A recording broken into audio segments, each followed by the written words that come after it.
we need to be thinking about the business goal first. Yeah. When we know what the business goal is, we then need to be thinking about who are the other business performance contributors that are in the workplace performance ecosystem that have the power and potential to help the business achieve whatever that goal is.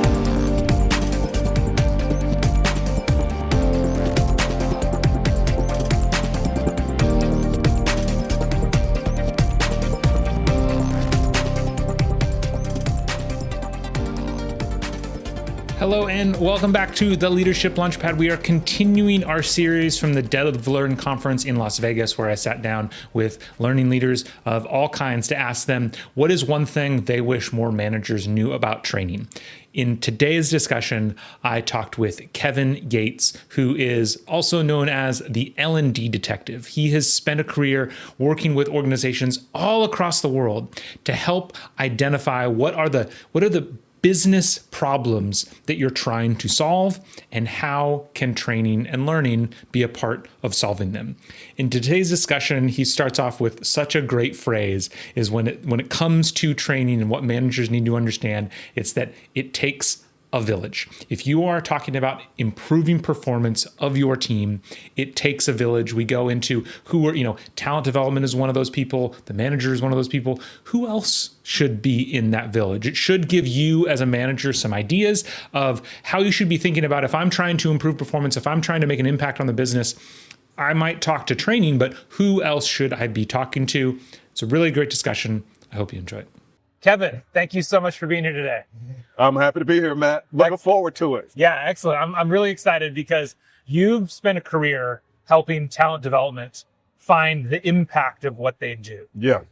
And I honestly, when I talk to people out in the business, they're not even aware that's a conversation that's happening. Wow. Obviously a lot of people a lot of new managers especially, they've never really engaged directly with talent development and don't know how to think about using talent development to have an impact on their teams.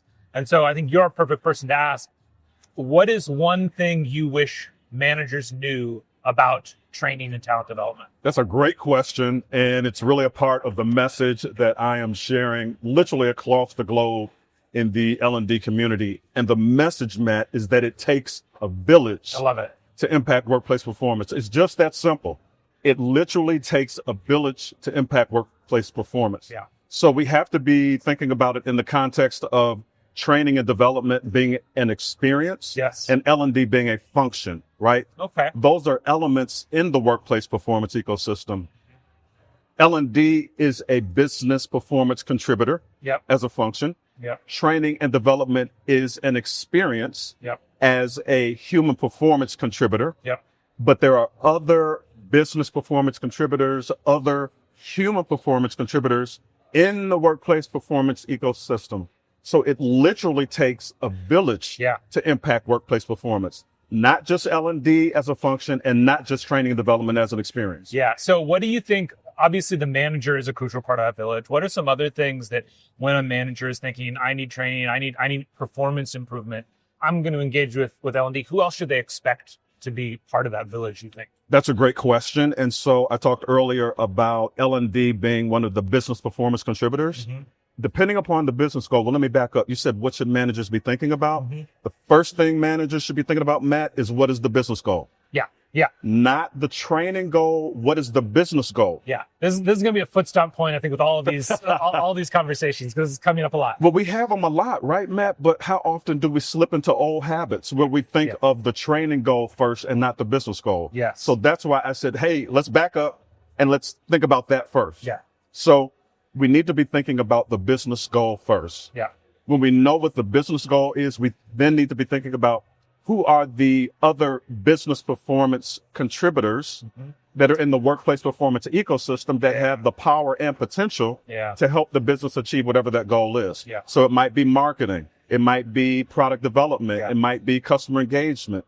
Whatever those people and teams are in the organization that are coming together to solve, or rather to achieve that business goal.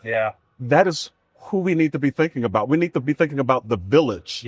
Not L&D in isolation. We need to be thinking about the village, collective contributions in the workplace performance ecosystem that have the potential and the power to help the business achieve a goal. Yeah, I love that. I think And just one other example, I think, I had the fortune of working in and with a lot of organizations that even have, their own software development team where a lot of the tools that they build, they're not getting them off the shelf. And sometimes software development can be a critical part of that village. Absolutely. I have a problem and I think I need training to help me figure out how to use the system. Well, maybe the system just needs a tweak or needs to be changed. That's exactly it. That's an example. Yeah. How often do you see in this village creation? Because I think there can be a little bit of pushback when the business comes to training and we kind of say, oh, well, we can't really solve that, or we don't really do that, or we really have a lot of questions.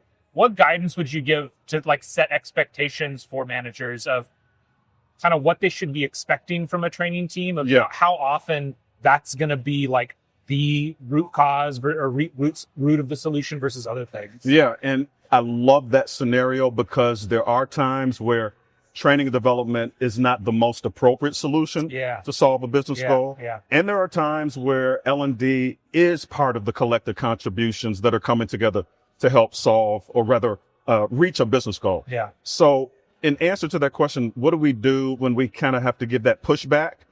I would reframe that to say we aren't really giving pushback, because if we ask the right questions up front that are focused on human performance and business performance, Matt, then we are in essence serving as performance consultants. Yeah. So it's not pushing back, but it's rather helping that training requester with an informed decision to say, I hear what you're requesting.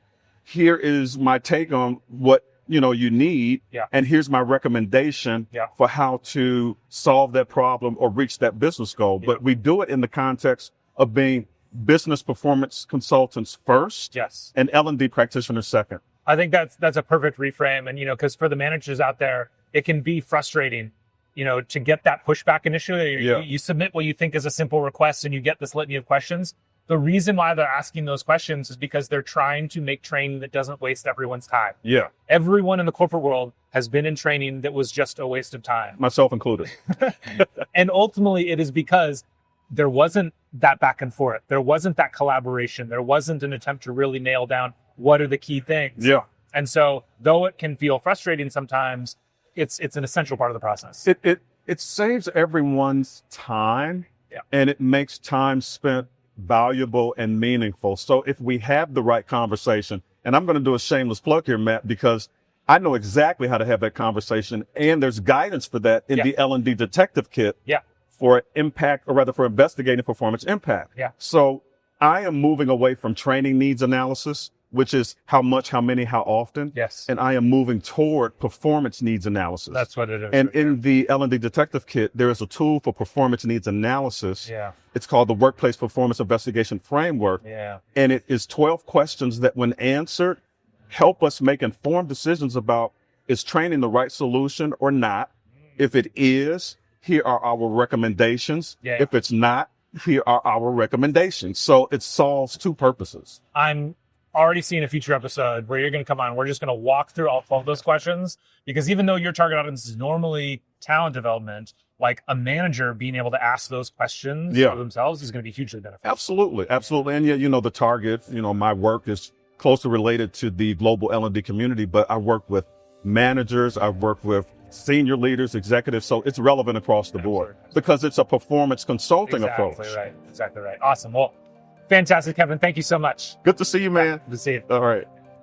Thank you so much for listening in on the conversation. I hope you got as much out of it as I did. If you are a manager yourself and you're looking for more insight onto how to better lead your team, please make sure to check out some of our other amazing episodes.